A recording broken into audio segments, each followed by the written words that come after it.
எத்தனையோ புடைப்புச் சிற்பங்கள், ஒன்று இரண்டல்ல, அள்ளி கொட்டி கிடக்கும் நீங்கள் இந்த கோயில்களுக்கு போனீங்கன்னா. அவ்வளவு சிறப்பான கோயில்கள். தூய்மை பணியில் ஈடுபட்டிருக்காங்க மக்கள். ஒரு சிறந்த செய்தி.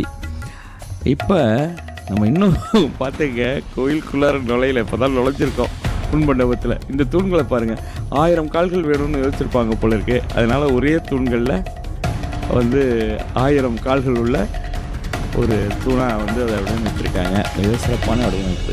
நீங்கள் மீண்டும் நான் உங்களுக்கு சொல்கிறேன், இவைகளெல்லாம் தமிழகத்தில் மிக எளிமையாக தமிழ் மக்களின் எளிமையான பண்பாடோடு கலந்திருப்பதன் காரணமாகத்தான் நாம் எளிமையாக இதை கடந்து சென்று விடுகிறோம்.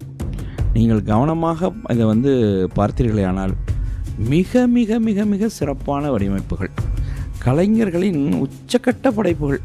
அதை நான் வார்த்தைகளால் சொல்கிறத விட மீண்டும் மீண்டும் நான் உங்களுக்கு அறிவுறுத்துகிறேன். நீங்கள் நேரில் சென்று பார்த்தீர்களானால்